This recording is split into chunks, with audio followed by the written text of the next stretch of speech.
नमस्कार, DAV education में आपका स्वागत है। आज हम चर्चा कर रहे हैं अपनी जो कड़ी चल रही है विज्ञान के वो महत्वपूर्ण प्रश्न जो विगत परीक्षाओं में बहुत बार दोहराए जा रहे हैं वो हल करेंगे। एक वीडियो हम इसके एमसीक्यू का बना चुके हैं और अब ये दूसरा वीडियो बना रहे हैं। पीछे वाला भी वीडियो देखना और ये भी देखना। आपको यहाँ मिलेंगे एमसीक्यू के साथ उनके थ्योरेटिकल कॉन्सेप्ट भी आपको क्लियर करवाए जाएंगे। तो आप इस वीडियो को शुरू से अंत तक देखें, आपको हर एक प्रश्न थ्योरेटिकल रूप से अच्छे तरीके से समझाया जाएगा। पहला प्रश्न है, एक मायोपिया निकट दृष्टि दोष वाला आँख के लिए क्या सही नहीं है। हमें पूछ रहा है सही क्या नहीं है। पहला ऑप्शन है, यह पास की वस्तुओं को साफ देख सकती है, ये दूर की वस्तुओं को सुस्पष्टता से देख नहीं सकती। तीसरा है, दूर की वस्तु का प्रतिबिंब रेटिना यानी दृष्टि पटल के सामने बनता है परंतु रेटिना पर नहीं। चौथा है, इस प्रकार की आंख का दोष उत्तल लेंस की सहायता से सही किया जा सकता है। अब देखो मैं आपको समझाता हूँ पहले कि निकट दृष्टि दोष होता क्या है। तो निकट दृष्टि दोष, नाम तो लग रहा है निकट दृष्टि दोष, जबकि इसका काम होता है विपरीत। ये क्या करता है कि निकट की वस्तु तो साफ दिखाता है और दूर की वस्तु असाफ दिखती है, ये बात ये कहता है। और इसमें क्या है कि नाम निकट है तो ये हमेशा एक स्वस्थ आँख होती है, उसमें हमेशा प्रतिबिंब रेटिना यानी कि दृष्टि पटल पे बनता है। साफ एकदम सही आँख है जिसमें दोष नहीं है तब रेटिना पे प्रतिबिंब बनता है। अब अपने दोष है निकट दृष्टि दोष, तो यदि निकट दृष्टि दोष है तो प्रतिबिंब रेटिना से पहले बन जाएगा। निकट का नाम अर्थ होता है पहले और दूर का अर्थ होता है बाद, तो इसका मतलब दूर दृष्टि दोष में क्या बनेगा, दूर यानी दृष्टि पटल से बाद यानी रेटिना से बाद में बनेगा। और यदि इसमें क्या है कि लेंस काम में आते हैं आँख की, यदि कोई दोष है तो वो दूर करने के लिए हमें चश्मा यूज करनी पड़ती है, उसमें लेंस आते हैं। लेंस दो प्रकार के होते हैं, एक तो होता है अवतल लेंस और एक होता है उत्तल लेंस। तो हमेशा ये देखो कि अपने पास दो नाम है, एक तो निकट नाम है और एक दूर नाम है। तो दूर नाम छोटा है, निकट नाम बड़ा है, तो निकट नाम बड़ा है तो बड़ा वाला यूज होगा इसमें। तो अवतल और उत्तल में नाम बड़ा कौन सा है, अवतल। तो अवतल लेंस किस में काम आएगा, बड़े वाले में यानी निकट में। और दूर नाम छोटा है, छोटे वाले में छोटा लेंस, तो उत्तल लेंस काम आएगा। ये आपको ऐसे ट्रिक के माध्यम से मैं ऐसे सेट करवा दूंगा कि आप कभी नहीं भूलोगे, रटने की ज़रूरत नहीं है, समझ समझ के करेंगे। तो अब अपने प्रश्न की ओर चलते हैं। अपना प्रश्न क्या बोल रहा है कि निकट दृष्टि दोष के लिए क्या सत्य नहीं है। तो देखो, पास की वस्तुएं साफ देख सकते हैं, अब ये बात सही है, हमने पढ़ा है अभी। दूर की वस्तुओं को सुस्पष्ट नहीं देख सकता, सही बात है। वस्तु रेटिना से पहले बनता है, ये भी बात सही है। इस आँख की दोष के लिए उत्तल लेंस की सहायता से सही किया जा सकता है, ये बात देखो गलत है। हमने पढ़ा है कि बड़ा वाला नाम यानी इसमें कौन सा लेंस काम में आता है, अवतल लेंस। तो अपने को यही पूछा था कि गलत कौन सा है, तो इसका गलत क्या हो गया, 4 नंबर। अब अगले प्रश्न की ओर चलते हैं। अगला प्रश्न क्या कह रहा है, 2 एम्पियर की धारा की एक युक्ति है द्वारा 5 मिनट के लिए ली जाती है, परिपथ में बहने वाले विद्युत आवेश की मात्रा क्या होगी। तो इससे, और ये ऑप्शन दे रखे हैं, ऑप्शन बाद में देखते हैं, पहले प्रश्न का कॉन्सेप्ट समझते हैं। तो आज तक हमने पढ़ा है कि आवेश में प्रवाह की दर, आवेश यानी क्यू, आवेश में प्रवाह की दर, दर यदि कभी नाम लग रहा है तो इसका मतलब होता है कि उसके बट्टा में क्या किसका भाग जाएगा, समय का। आवेश में प्रवाह की दर को हम क्या कहते हैं, विद्युत धारा। तो आई बराबर क्या हो गया, Q/T, ये सूत्र होता है विद्युत धारा का। अब इसमें अपन को मान क्या क्या दे रखे हैं वो देखो कि 2 एम्पियर, इसका मतलब आई का मान क्या दे रखा है हमें, 2 एम्पियर। एम्पियर धारा का मात्रक होता है। T 5 सेकंड, 5 मिनट दे रखा है। अब देखो, यदि राशि हमें मिनट में दे रखी है तो उसको सेकंड में चेंज करना है, तो 5 की जगह 5, 1 मिनट में सेकंड कितनी होती हैं, 60, तो कितने हो गए 300 सेकंड। समय अपने पास कितना आ गया, 300 सेकंड। अब अपने मान रखते हैं, अपन को पूछा क्या है, आवेश का मान पूछा है, तो यहाँ से आवेश का सूत्र क्या हो जाएगा, वज्र गुणा कर लेते हैं, तो Q बराबर सूत्र क्या आ गया, I इंटू टी। तो Q का मान निकालना है, I का मान दे रखा है हमें कितना, 2 एम्पियर, इंटू टी का मान हमने निकाल लिया 300। तो 300 को 2 से गुणा करेंगे, कितने आ गए, 600। तो आवेश का मात्रक होता है कूलाम, तो कितना उत्तर आ गया, 600 कूलाम। तो अपना उत्तर कौन सा हो जाएगा, 1 नंबर ऑप्शन। इसी तरीके से हम हर प्रश्न का निचोड़ निकालेंगे, हर चीज़ समझा दूंगा, अंत तक देखते रहो। अगला प्रश्न, किसी दिए गए धातु की तार की विद्युत प्रतिरोधकता निर्भर करती है। देखो, विद्युत प्रतिरोधकता पूछी है। एक चीज़ होता है प्रतिरोध और एक होती है प्रतिरोधकता, दो चीज़ होती है। प्रतिरोध क्या होता है, जब कोई भी धारा है उसको ना बहने दे, यानी धारा के मार्ग में यदि कोई चीज़ बाधा डाल रही है, उसी को हम क्या कहते हैं, प्रतिरोध, जिसको हम R से डिनोट करते हैं। उसका मात्रक होता है ओम, जिसका सिंबल इस तरीके से होता है। अब हमें पूछा है, ये प्रतिरोध तो अलग अलग चीज़ों पे निर्भर करेगा, इसका अलग वीडियो बनेगा, उस पर देख लेना, थ्योरेटिकल पूरा चैप्टर समझाया जाएगा इसको, विद्युत धारा वाला क्या टॉपिक है, इससे संबंधित हर विगत परीक्षाओं में देख लेना, उठा के 3-4 प्रश्न आते हैं, तो मैं अच्छे तरीके से आपको उस वीडियो में क्लियर करवा दूंगा। विद्युत प्रतिरोधकता, प्रतिरोधकता कभी भी देख लेना, प्रतिरोधकता निर्भर करती है या तो उसके घनत्व पे, या करेगी ताप पे, या फिर करेगी पदार्थ की प्रकृति पर। तो इनमें से जो भी ऑप्शन में है वो उत्तर होगा। इसकी लंबाई पे नहीं, लंबाई पे तो प्रतिरोध निर्भर करता है, उसके अनुप्रस्थ काट क्षेत्र पर नहीं, ये पे प्रतिरोध करता है, उसकी आकृति पर नहीं, उसके पदार्थ की प्रकृति पर जी हाँ। तो अपना उत्तर क्या हो जाएगा, 4 नंबर। अब अगले प्रश्न की ओर चलते हैं। अगला प्रश्न है कि विद्युत मोटर एक युक्ति है जो परिवर्तित करती है। वो हमें ये पूछ रहा है कि विद्युत मोटर क्या काम करती है। तो हम देखते हैं कि हमारे घरों में विद्युत मोटर के बहुत से उपकरण होते हैं, जैसे पंखे हैं, कूलर है, फ्रिज है, कोई अन्य और भी बहुत से उपकरण होते हैं घर में जिसमें विद्युत मोटर लगी हुई होती हैं। तो वो देखो काम कैसे करती हैं। हम सभी जानते हैं कि यदि विद्युत धारा आ रही है, यानी कि हम बोलते हैं कि बिजली आ रही है, तो वो उपकरण चलेंगे, वरना नहीं चलेंगे। इसका मतलब क्या हो गया, उनको क्या चाहिए, विद्युत चाहिए, विद्युत धारा चाहिए। अब विद्युत धारा आने के बाद में वो काम क्या करते हैं, तो हम देखते हैं कि पंखा है, कूलर है, फ्रिज में मोटर लगी है अलग, ये जो मोटर है ये काम क्या करती हैं, विद्युत आने के बाद में अपने अपने कार्य करने स्टार्ट कर देती हैं। जैसे कि पंखुड़ियाँ घुमानी, पंखुड़ियाँ घूमेंगी तो हवा आएगा, तो यानी वो किस में काम करने लग गई, यंत्र के द्वारा। तो यानी किस में बदल दिया, यांत्रिक ऊर्जा में। तो यानी विद्युत मोटर का काम क्या होता है, विद्युत ऊर्जा को यांत्रिक ऊर्जा में बदलना किसका काम है, विद्युत मोटर का। तो अब यही प्रश्न पूछा है कि किस में परिवर्तित करती हैं, तो पहला ऑप्शन विद्युत ऊर्जा को यांत्रिक ऊर्जा में। तो अपना प्रश्न का उत्तर यही हो गया। अब अगले प्रश्न की ओर चलते हैं। अगला प्रश्न क्या बोल रहा है, लघुपथन के समय परिपथ में धारा क्या होती है। पहले तो ये समझते हैं कि लघुपथन होता क्या है।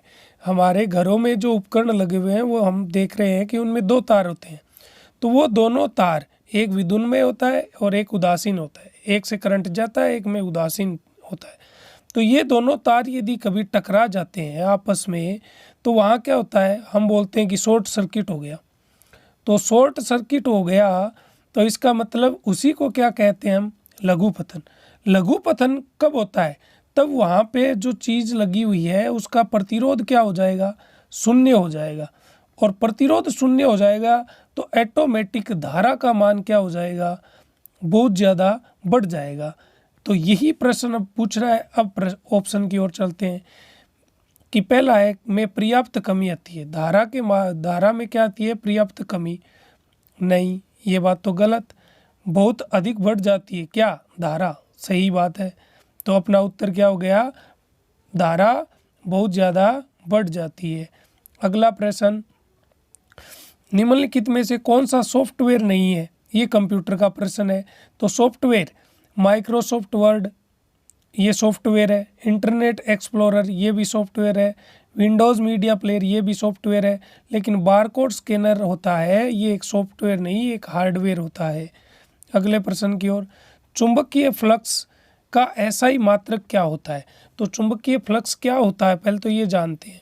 यदि कोई एक समान चुंबकीय क्षेत्र है, उसमें जितनी ज़्यादा किरणें आएंगी और वो उस क्षेत्र से गुजर रही हैं, तो उन्हें हम कहते हैं चुंबकीय फ्लक्स, जिन्हें हम फाई से डिनोट करते हैं। और इसके मात्रक क्या होते हैं? एक तो होता है वेबर और दूसरा मात्रक होता है टेस्ला प्रति मीटर स्क्वायर। तो अब अपने ऑप्शन में देखो, टेस्ला, ये केवल टेस्ला दे रखा है, टेस्ला प्रति मीटर स्क्वायर होता तो ये होता, दूसरा वेबर, तो यही उत्तर हो जाएगा अपना। अगला प्रश्न क्या कह रहा है? विद्युत धारा उत्पन्न करने के लिए प्रयुक्त युक्ति कौन सी है? तो देखते हैं, गैल्वेनोमीटर, एमीटर, जनरेटर, मोटर। तो देखो, गैल्वेनोमीटर और एमीटर ये तो एक वो युक्ति है जो किसी का मापन करती है। जनरेटर और मोटर दो है। मोटर हमने पढ़ा है कि मोटर क्या करती है? विद्युत ऊर्जा को यांत्रिक ऊर्जा में परिवर्तित करती है। और जनरेटर का कार्य क्या होता है? इसका विपरीत होता है। वो क्या करता है? वो करता है यांत्रिक ऊर्जा को विद्युत ऊर्जा में बदल देता है। तो प्रश्न था विद्युत धारा उत्पन्न करने के लिए, तो विद्युत धारा किससे उत्पन्न कर रहे हैं हम? जनरेटर से। तो अपना उत्तर क्या हो जाएगा? 3 नंबर। अगला प्रश्न क्या कह रहा है? निम्नलिखित में से कौन सा लक्षण फ्यूज वायर के लिए प्रयुक्त नहीं है? पहले तो ये समझते हैं फ्यूज वायर क्या है। तो देखो, फ्यूज वायर एक वो युक्ति है जो क्या है कि मार्ग में, धारा के मार्ग में यदि अचानक कोई भी एक्टिविटी हो जाती है तो वो वहाँ से अपना सिस्टम हटा लेता है, जिसकी वजह से घरों में ज़्यादा हानि ना पहुँचे, ज़्यादा कुछ सिस्टम जल ना जाए, उससे बचाने के लिए फ्यूज होता है। तो वो होता क्या है? हमने अपने घरों में देखा होगा आपने, तो फ्यूज में जो चीज़ लगी होती है उनमें क्या होता है कि प्रतिरोध ज़्यादा होना चाहिए, प्रतिरोध का मान क्या होना चाहिए? ज़्यादा, और गलनांक उसका निम्न होना चाहिए, ताकि वो जब धारा का मान ज़्यादा हो जाए तो वो ऑटोमेटिक गल जाए, जल्द से जल्द गल जाए। तो गलनांक क्या होना चाहिए? उसका निम्न। अब वो तार आपने देखा है तो पतला पतला तार होता है और छोटा होता है, तो ये कंडीशन होती है फ्यूज तार की। अब हम ऑप्शन की ओर चलते हैं। अन्य तारों से अधिक प्रतिरोध, जी हाँ सही बात है। निम्न गलनांक, ये भी बात सही है, हमने पढ़ी है। पतला व छोटा, जी हाँ। अब ये क्या कह रहा था कि हमें नहीं पूछा था, तो स्थूल और छोटा, ये कह रहा है मोटा और छोटा होना चाहिए, ये बात गलत है। तो अपना उत्तर पूछा था नहीं वाला, तो ये ऑप्शन सही हो जाएगा। अगला प्रश्न, अंतरिक्ष में स्थापित किए जाने वाला पहला भारतीय उपग्रह कौन सा था? तो ये था आर्यभट्ट। अगला प्रश्न, निम्नलिखित में से कहाँ इसरो का केंद्र है? तो इसरो के केंद्र बहुत जगह हैं भारत में, लेकिन इन जो ऑप्शनों में शिलोंग, कोटा, कोहिमा, जैसलमेर में से शिलोंग में इसरो का केंद्र है। अगला प्रश्न, विपर्यासी लक्षणों के युग्म को कोडित करने वाला जीन क्या कहलाते हैं? तो हमने पढ़ा है, जैसे हम लेते हैं कि XY या फिर R, स्मॉल r, तो वो जो होते हैं वो क्या कहते हैं हम? युग्म विकल्पी। उनको हम क्या कहते हैं? युग्म विकल्पी। तो युग्म विकल्पी जो है वही हमें प्रश्न पूछ रहा है कि विपर्यासी लक्षणों के युग्म को जो युग्म विकल्पी होते हैं उन्हें क्या कहते हैं? उन्हें कहते हैं एलील्स। तो ये अपना उत्तर हो गया। अगला प्रश्न, मानव में गुणसूत्रों में कितने युग्म पाए जाते हैं? तो मानव में टोटल 46 गुणसूत्र होते हैं और ये जोड़े के रूप में पाए जाते हैं। तो जोड़ा एक कोई भी होता है वो 2 का होता है, तो 46 में 2 के भाग देंगे तो कितने आए? 23। तो यानी कि कितनी जोड़ी होती हैं? 23 जोड़ी होती हैं। अब हमने युग्म के रूप में पूछा है, युग्म का अर्थ क्या होता है? जोड़ी। तो यही पूछा है कि कितने जोड़े होते हैं, तो 23 जोड़ी हमने पढ़ लिया। तो इसका उत्तर क्या हो जाएगा, 1 नंबर 23। अगला प्रश्न, मेंडल का स्वतंत्र अपव्ययन के नियम खालिस्तान के अवलोकनों पर आधारित है। एकल संकरण पर, परीक्षण संकरण पर, बैंक संकरण पर, द्विसंकरण पर। तो देखो इसका उत्तर हो जाएगा द्विसंकरण। हुआ कैसे वो देखते हैं। देखो एक संकर संकरण क्या होता है कि यदि एक जोड़ी विपर्यासी लक्षणों के मध्य यदि हम क्रॉस करवाते हैं तो उन्हें हम कहते हैं एक संकर संकरण। उस पे आधारित मेंडल के 2 नियम हैं, एक तो है प्रभाविता का नियम और एक है पृथक्करण का नियम। ये दोनों नियम तो है एकल संकर संकरण पर आधारित, और तीसरा इसका नियम है स्वतंत्र अपव्ययन का नियम मेंडल का, वो होता है द्विसंकर संकरण पर आधारित। तो अपने प्रश्न का उत्तर हो जाएगा ब, द्विसंकर संकरण। इसी तरीके से लास्ट प्रश्न देखते हैं कि निम्नलिखित में से कौन सा एक अपूर्ण प्रभाविता का उदाहरण है। अपूर्ण प्रभाविता का अर्थ है कि जैसे हम जानते हैं कि जनक अपने माँ बाप, उनसे एक मानव में लक्षण आते हैं, बच्चे में माता और पिता के द्वारा लक्षण आते हैं। अब कई बार ऐसा होता है कि कुछ अपवाद हर चीज़ में ही होते हैं, तो वही मेंडल के इस प्रभाविता के नियम के कुछ अपवाद हैं जिनके अकॉर्डिंग क्या होता है कि जो F1 पीढ़ी आती है, प्रथम पीढ़ी को हम बोलते हैं F1 पीढ़ी, जनक से प्रथम बार प्राप्त होने वाली पीढ़ी होती है F1 पीढ़ी। उसमें क्या है कि बहुत से बार वो लक्षण दिखाई नहीं देते हैं, ना तो माँ के होते हैं ना पिता के होते हैं, तो वो लक्षण कहीं अन्य से आ जाते हैं। ऐसे जो होते हैं वो क्या है, अपवाद है। और ऐसे जीव हैं जैसे श्वान पुष्प होता है एक, कौन सा पुष्प होता है, श्वान पुष्प। श्वान पुष्प, उस श्वान पुष्प इसका उदाहरण है जिसमें क्या होता है कि अपने जनक के लक्षण नहीं दिखते हैं, उसमें अन्य लक्षण आ जाते हैं। तो ऐसे को क्या कहते हैं हम, अपूर्ण प्रभाविता। और वैसा उदाहरण है स्नेप ड्रैगन। स्नेप ड्रैगन जो होता है उसी को हम क्या कहते हैं हिंदी में, श्वान पुष्प। तो अपना उत्तर हो जाएगा 3 नंबर, स्नेप ड्रैगन। धन्यवाद। इसी तरीके से और अन्य प्रश्नों की सीरीज में जुड़े रहें ताकि आपकी सफलता में एक ये मिसाल साबित हो सके, जैसे कि गागर में सागर भरा जा सके। धन्यवाद। मिलते हैं अगले वीडियो में।